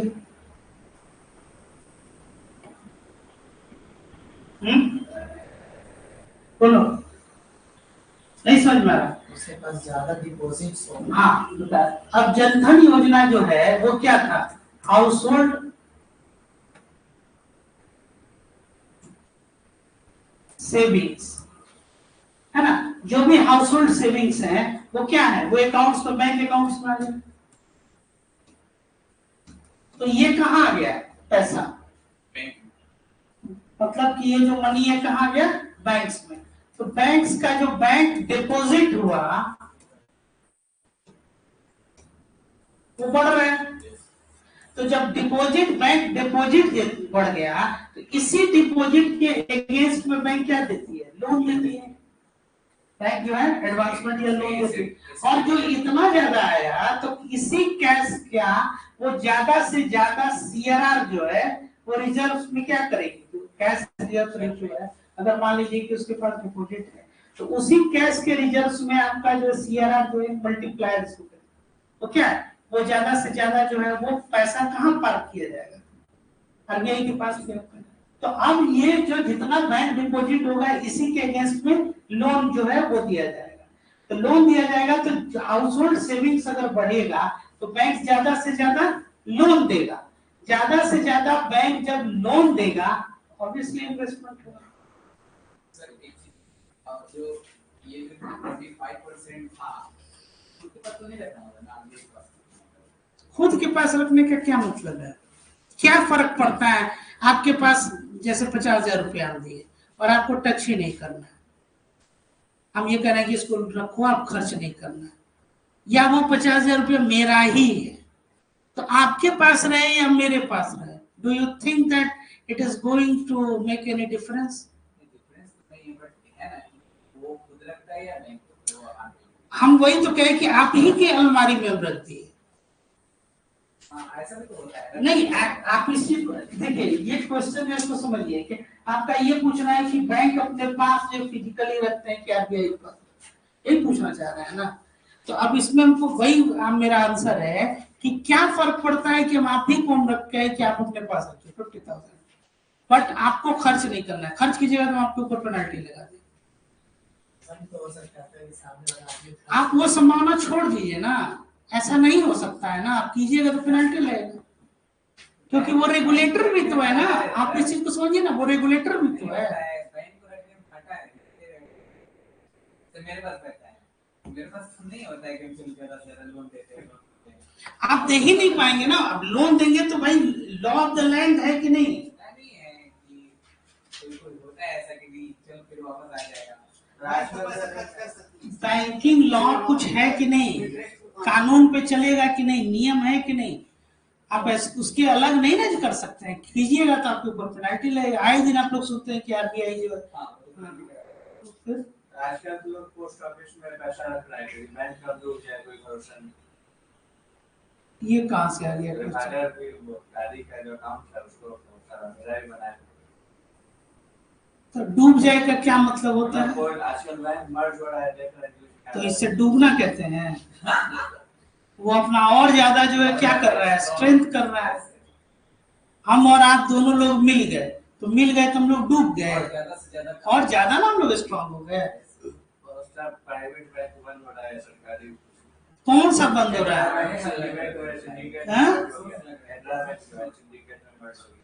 तो मर्ज होना तो लगा ही रहेगा, और एक कंपनी आएगी एक जाएगी दूसरी आएगी, रेगुलेटर है ना, आरबीआई है ना। सॉवरेनिटी अभी कॉन्स्टिट्यूशन रिसेंटली पढ़े, सब कैसी कैसी बात कर रही हो, क्या ये डूब जाएगा वो चला जाएगा, कहाँ डूबेगा, हाँ न्यूनतम प्रतिशत में बैंक होता है। हाँ 100 में 25% है तो बैंक 25% 25 नहीं जैसा 18% और ये 4-5% ये सीआरआर वाले दोनों जोड़ के हम बोले 25% बैंक और 75% आरबीआई को दे देगी। जो 18% है 75 कहाँ से आ गया, हाँ 5 रख सकती है, अच्छा वो आरबीआई को दे सकती है। नहीं इनका क्वेश्चन कुछ और है, जैसे कि 18% जैसे एसएलआर का है, तो एसएलआर में जैसे उसमें हम लोग किस में रखे हुए थे, कैश के रूप में, इसमें नेट डिमांड टाइम लाइबिलिटीज जो है इसमें क्या है, डिमांड डिपॉजिट और गोल्ड में, गवर्नमेंट सिक्योरिटीज में, तो गवर्नमेंट सिक्योरिटीज के फॉर्म में उसको रखना होता है, इसको एसएलआर कहते हैं। इसमें क्या क्वेश्चन, मतलब क्या डाउट किया, हाँ उतना रखना पड़ेगा। मेरे कहने का ये मतलब है कि टोटल अगर 100 रुपया में 18 एसएलआर में रख दिया या 20 उसको मान लीजिए, और 5 या इधर आपका सीआरआर में रख दिया, तो 25 तो आप ले ही ले रहे हैं, ये मेरे कहने का मतलब, ठीक है ना। तो ये जो रेस्ट बचता है वो हाँ उसमें आप कर सकता है, उसके ऊपर डिपेंड करता है, उसके ऊपर क्या करें। वो जो करें, आपको अपना उसके लिए स्वतंत्र है, ठीक है। तो ये आपका हो गया आपका ये सीआरआर। इसके अलावा तो जनधन योजना ये समझ गया ना, इसका क्या इम्पैक्ट पड़ेगा ज्यादा से ज्यादा। एक किसी में होता है no frills account. No frills account क्या है, जिसमें ऐसे अकाउंट जो क्या है जैसे कि मेंटेन वो नहीं कर पाया, जैसे कि मिनिमम रिक्वायरमेंट या फिर उसमें यस सर, वो हाँ ये इसमें जीरो बैलेंस। हाँ, इसीलिए पैसा इसको कितना भी रख सकते हाँ। हो, कोई प्रॉब्लम नहीं। और सेविंग डिपॉजिट हो गया आपका, और करंट अकाउंट, करंट डिपॉजिट, इन दोनों को क्या बोलते हैं, demand deposit. Fix rate account उसमें रखना होता इसीलिए इसको बोलते हैं डिमांड डिपॉजिट। मतलब जब आपको जरूरत हुई तब आपने रख ले लिया।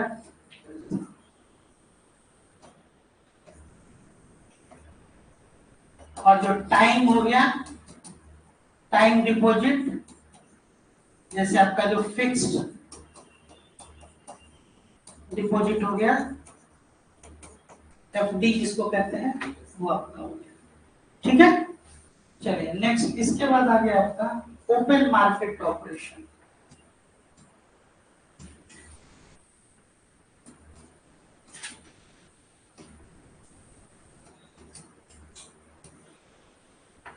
ये क्या होता है, इसमें गवर्नमेंट के बिहाफ में आरबीआई क्या करती है, सिक्योरिटीज को डायरेक्ट जो है वो क्या करती है, वो सेल और परचेज करती है। सेलिंग, परचेज और सेल ऑफ सिक्योरिटीज। अब नाम ही बता रहा है क्या, ओपन मार्केट, मतलब कि सीधे, मतलब किसमें, बाजार में वो क्या कर रही है, बेच रही है। और अब आरबीआई सिक्योरिटीज को अगर क्या कर रही है, वो परचेज कर रही है, इसका मतलब क्या है, पैसा कहाँ गया, आरबीआई के पास गया, ऐसा मार्केट में मार्केट में गया। तो परचेज जब होगा तो क्या हो जाएगा, लिक्विडिटी, ठीक है। और लिक्विडिटी जब बढ़ेगा तो इससे क्या होगा, मनी सप्लाई,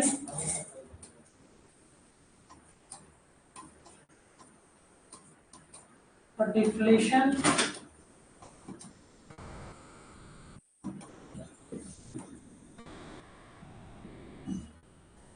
ठीक है, समझ में आ रहा है कि नहीं। अब है कि आरबीआई क्या कर रहा है, सेल कर रहा है सिक्योरिटीज, लिक्विडिटी,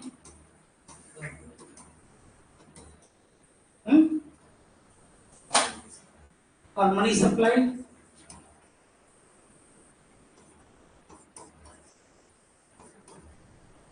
इन्फ्लेशन, कंट्रोल।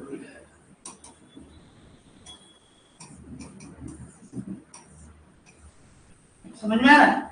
तो ये जो है आपका, ये अक्सर इस तरह से क्वेश्चन जो है आपके ये पूछे जाते हैं, इसको आप लोग एकदम ध्यान में रखिए।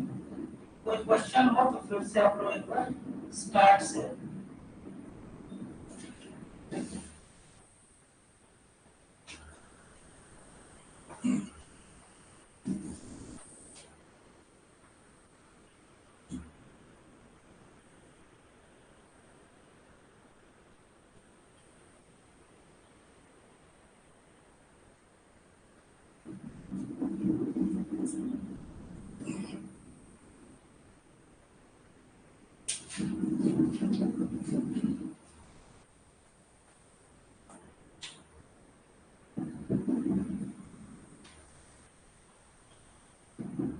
कोई question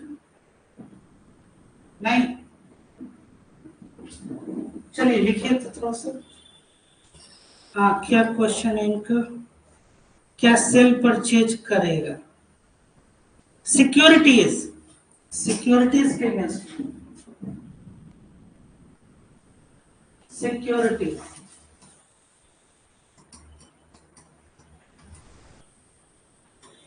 RBI on the behalf of government, ये डायरेक्ट क्या करता है, सिक्योरिटीज को परचेज करेगा। क्लियर हो गया?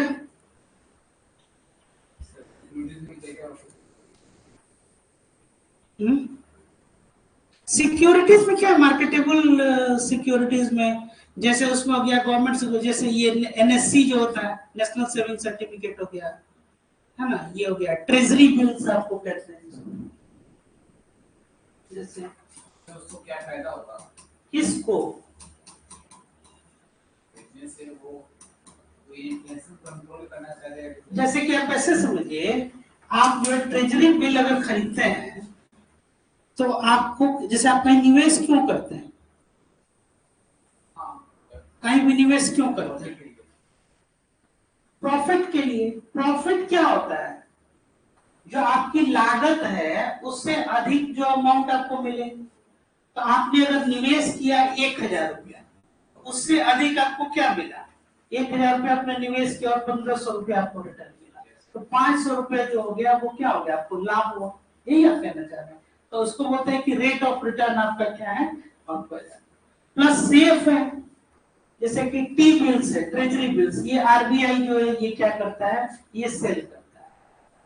आरबीआई डायरेक्ट के उसमें है, आप सीधे जाके एक रिटेल इन्वेस्टर के तौर पे आप खरीद सकते हैं, सीधे आरबीआई से खरीद सकते हैं। पहले ये कमर्शियल बैंक से मिलता था, आरबीआई सीधे। तो आप ट्रेजरी बिल्स अगर मान लीजिए एक सर्टेन अमाउंट का, जैसे कि 25,000 रुपए का आप खरीद रहे हैं, 91 डेज का भी होता है ये ट्रेजरी बिल्स जो होता है, ये 91 डेज, 182 days, 64 days, है ना? ये इस तरह से इसको दिया है। तो 91 डेज का है ट्रेजरी बिल। तो 91 डेज का आप जैसे मान लीजिए कि 100 रुपए का आप खरीद रहे हैं, 25,000 का, तो 25,000 का अगर आप 25,000 का क्या उसमें देखना है, वो रख दीजिए उसको, बाद में क्लास के बाद देखिएगा। तो 25,000 रुपए का जो है आप क्या कर रहे हैं? ट्रेजरी बिल खरीदिए, ठीक है। 91 डेज के बाद से उसकी जो वैल्यू हो गई 25,000 की, वो हो गई मान लीजिए 30,000 रुपया, तो 5,000 रुपया। तो एक निवेशक के तौर पे आपको क्या मिला? और आरबीआई को क्या मिला? उसको पैसे की जरूरत थी, तो उसने एक पैसा लिया और आपको एक ट्रेजरी बिल, एक पीस ऑफ पेपर दिया। फिर उसके बाद से 91 डेज के बाद से आपने पीस ऑफ पेपर उनको लौटाया और आपको पैसा दिया। And that is how the whole mechanism. समझ में आ रहा है? क्वेश्चन कोई? जैसे एफडी में क्या मिलता है आपको? एक कागज मिल जाता है, फिक्स डिपॉजिट। क्या आपने फिक्स डिपॉजिट किया बैंक, और बैंक आपको एक सर्टेन टाइम के बाद से क्या देंगे? आपको इंटरेस्ट उस पे देंगे। आरबीआई इन्वेस्टमेंट करता है ना, आरबीआई परचेजिंग के द्वारा क्या होता है? इन्वेस्टमेंट। जैसे ट्रेजरी बिल को खरीदता है तो एक प्रकार का इन्वेस्टमेंट। ट्रेजरी बिल आप खरीदते हैं, नहीं, हाँ, उसके एवज में वो आपको पैसा दे रहा है। परचेज करता है। हाँ, अब वही है कि जब वो परचेज किया, तो परचेज करने का क्या मतलब है? जैसे आप ट्रेजरी बिल जो है, आप जैसे परचेज और सेल साइमल्टेनियसली होता है, भाई कोई खरीद रहा है, कोई बेच रहा है। तो आपने क्या किया? आरबीआई से खरीदा, तो आरबीआई से आपने परचेज किया, तो पैसा किसको दे दिया? आरबीआई को, 25,000 रुपया। फिर उसके बाद से जब आप बेच रहे हैं, तो बेच रहे हैं, तो बेचने का मतलब आरबीआई क्या कर रहा है? तो अब उसके बाद से 25,000 रुपया जो है वो क्या किया? तो 25,000 उसके बाद देना, तो ये मिला। और 91 डेज पैसा किसके पास रहा? आरबीआई के पास। समझ में आ गया? ये एक तरह का ये सब, ये मनी मार्केट इसको कहते हैं ना। वो भी लेकर के कहीं इन्वेस्ट। अभी डेफिनेशन क्या बताया हमने बैंक का? The institution which takes deposit for the purpose of loan. उसके पास पैसा नहीं आएगा तो कहां से वो लोन देगा? ठीक है, पैसा जो डिपॉजिट करेंगे उसी पे तो देगा ना, नहीं तो बैंक कैसे फिर आके फंक्शन करेगा? सरकार को मतलब उस पे कोई कहीं फिनांस की दुनिया में फ्री नहीं है। एक चीज जान जाइए, चाहे वो गवर्नमेंट हो, चाहे वो रेगुलेटर हो, या कोई भी। तो ऐसा सिचुएशन जो होता ही है। कॉन्स्टिट्यूशन अभी ना आप लोग पढ़े कि ग्रांट्स होता है, असिस्टेंस होता है, जिसमें सहायता दिया जाता है। नहीं गिफ्ट नहीं है, गिफ्ट गिफ्ट का प्रचलन खत्म हो गया है। वो गिफ्ट कौन दे रहा है? गिफ्ट आपको कोई गिफ्ट देता है? हाँ, अब बस जब से व्हाट्सएप आ गया गिफ्ट खत्म हो गया है। गिफ्ट विफ्ट वाला वो सब कुछ खत्म। सबसे आसान आज वही चल रहा है। गिफ्ट कहाँ, there is no free lunch. तो अब इसमें गिफ्ट नहीं है, वो असिस्टेंस है। तीन टर्म आप लोग बताएंगे। एक को कहते हैं असिस्टेंस,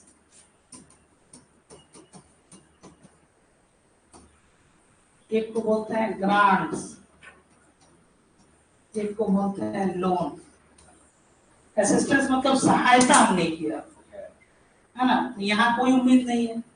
ग्रांट्स मतलब एक तरह का क्या, आपको अनुदान दे दिया, जैसे अब मान लीजिए समस्या में। और लोन, इस पे हम इंटरेस्ट चार्ज करेंगे। इंटरेस्ट जो हमको गेन होगा वो क्या, एक तरह से मेरा इनकम है। आप उनको बताए भी थे हम नेशनल इनकम में कि रेंट, इंटरेस्ट, प्रॉफिट, डिविडेंड, ये सब क्या है, ये सब नेशनल इनकम में ये जोड़े जाते हैं। ये सब आय है। जैसे अगर आपके पास मान लीजिए कि हमने ग्रांट्स के तौर पे आपको 1,00,000 रुपया दिया, हमने क्या किया, आपको ग्रांट्स दिया, और उस 1,00,000 रुपए का आप गए और फिक्स डिपॉजिट कर दिए। फिक्स डिपॉजिट के बाद आपको जो इंटरेस्ट जो अर्न जो हो रहा है, दैट इज योर इनकम। तो ऐसी कोई व्यवस्था आप लगाइए जिससे कि ये सबसे आसान पैसा कमाने का तरीका क्या हो गया in the world of finance, कि कोई आपको पैसा दे और उस पैसे को आप जाइए और मार्केट सिक्योरिटीज में लगा दीजिए, और आपको जो इनकम होगा वो क्या हो जाएगा, ग्रांट्स हो गया। यही तो मनी लेंडिंग है ना, जो यही अब थोड़ी देर पहले कर रहे थे, कंपाउंड इंटरेस्ट। आप लोग पढ़े होंगे हिस्ट्री में भी, उसमें क्या होता था, मनी लेंडिंग होता था। तो मनी लेंडिंग मतलब क्या, कि वो ब्याज, वो ब्याज का ब्याज, ब्याज का ब्याज जो है, जिसको कंपाउंडिंग इंटरेस्ट कहते हैं। तो एक उसमें बहुत सा, आप लोग अगर इसमें मॉडर्न हिस्ट्री में भी पढ़िएगा, या ऐसे भी सवा शेर गेहूं या इस तरह का बहुत सा, प्रेमचंद की भी जो कहानी आई थी उसमें ऐसे लेंडिंग होता था। इसीलिए तो ये रेगुलेटर बने ना, आरबीआई बना, या फिर ये जितने बैंक्स है, इन लोगों को ये क्या करना है, फिनेंशियली इंक्लूड करना है, फिनेंशियल इंक्लूजन चाहिए।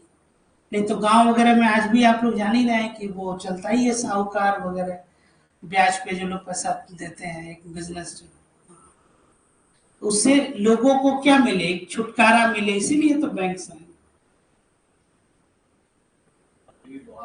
तो वो तो रहेगा ही ना, वो वो रेगुलेटर के अंतर्गत नहीं आता है भाई। म्यूचुअली आप दोनों के बीच में क्या एग्रीमेंट है, आप दोनों लोग जानते हैं। ठीक है, चलिए लिखिए, monetary policy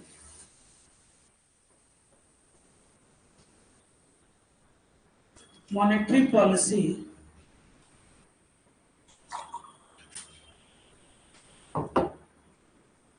is regulated by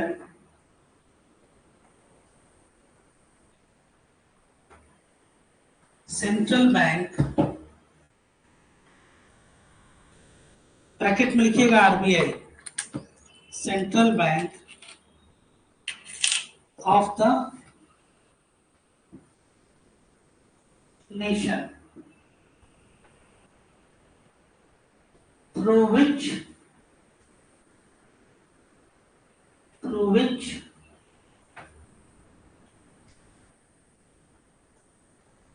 money supply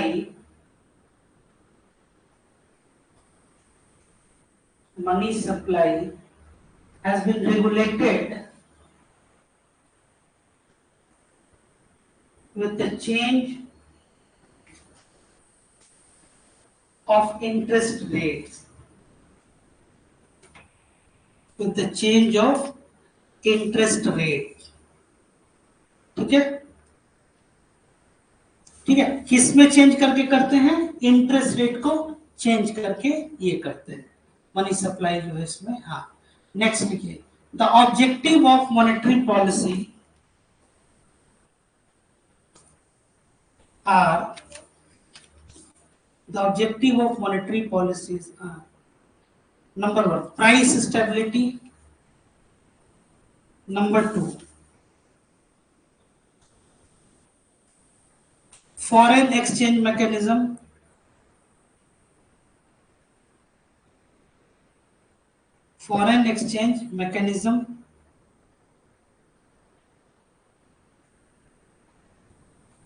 हाँ नेक्स्ट लिखिए, employment generation, employment generation and with the change of interest rate, with the change of interest rate, money supply has been controlled.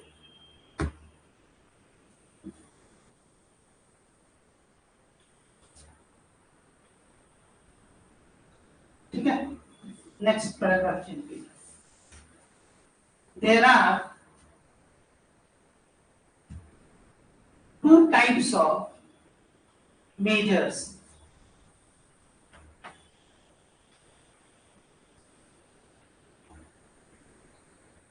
First, quantitative measures.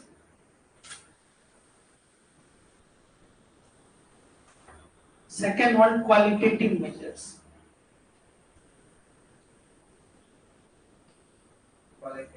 Qualitative measures के बारे में पहले लिख लीजिए। Rationing of credit, RATIONING, rationing of credit, rationing, हाँ RATIONING, rationing of credit. It refers two fixation, हाँ fix करना, of credit quotas for different business activities,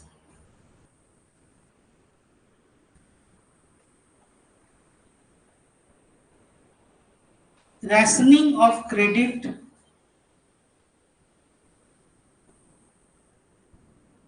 is introduced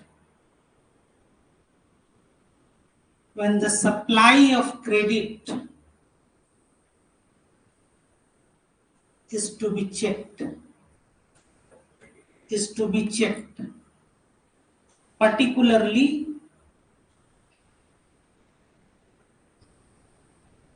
for speculative activities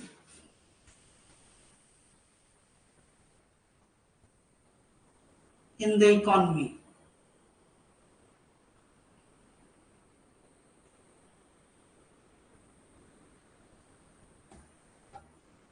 अगला पॉइंट लिखिए, introduction of credit rationing, introduction of credit rationing.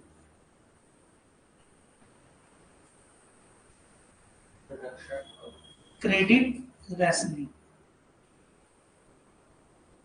decrease the supply of credit by the commercial banks.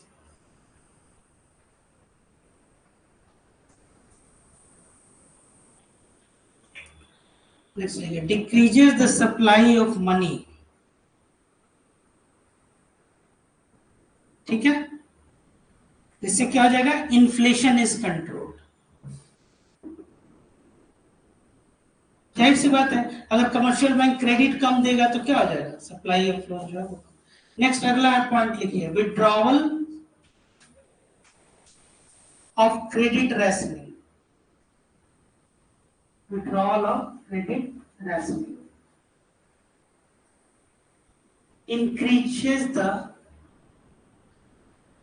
increases the supply of credit by the commercial banks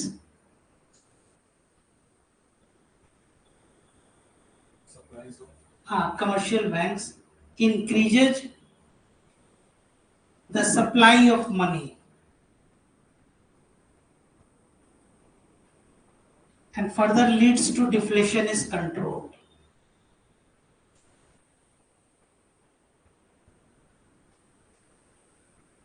Further leads to controlling and deflation, and deflation is controlled. ठीक है, next लिखिए, moral suasion, ये moral suasion, सिवेशन, SUASION,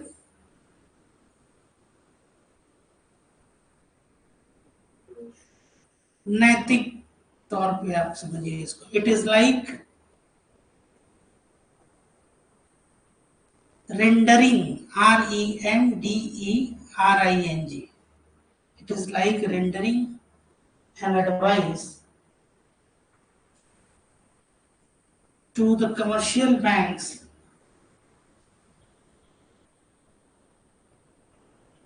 by the RBI to follow its directives.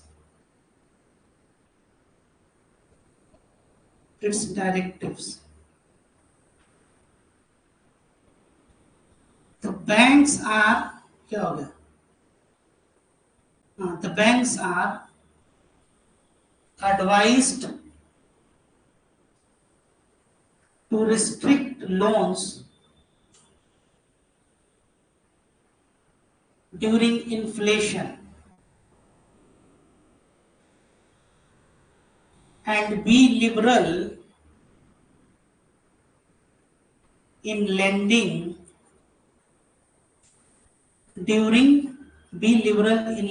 during deflation.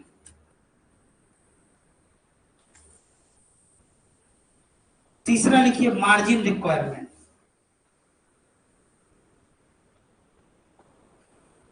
Margin requirement समझ गए आप लोग? Margin money किसको कहते हैं जो अभी बताएं? जैसे कि 100 रुपये अगर आपको लोन लेना है, 20 रुपये देगा, 20 क्या है? मार्जिन मनी जो बैंक, मार्जिन रिक्वायरमेंट। ठीक है, चलिए लिखिए इसके विषय। Rise in margin requirement leads to fall in demand of credit. Fall in demand in credit. Fall in supply of credit by the commercial bank. Fall in supply of credit by the commercial banks. It leads to what? Fall in money supply and inflation is controlled.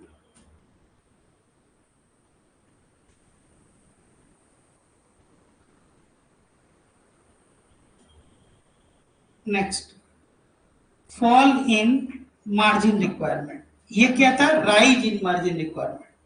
अब है fall in margin requirement. इससे क्या होगा effect? Rise in demand of credit. और इससे क्या होगा? Rise in supply of credit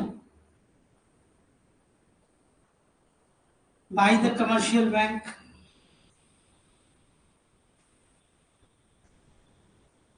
Rise in money supply. Rise in money supply. And then deflation is controlled. ठीक है, deflation is controlled. Next लिखिए quantitative measures.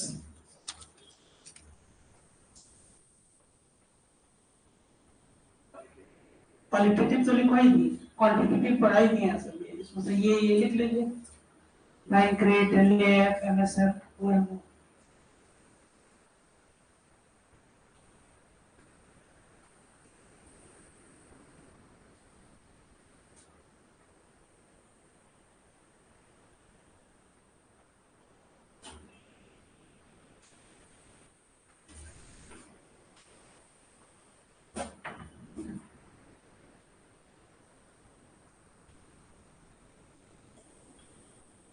ठीक है, चलिए नेक्स्ट क्लास में पब्लिक फाइनेंस और गवर्नमेंट बजट स्टार्ट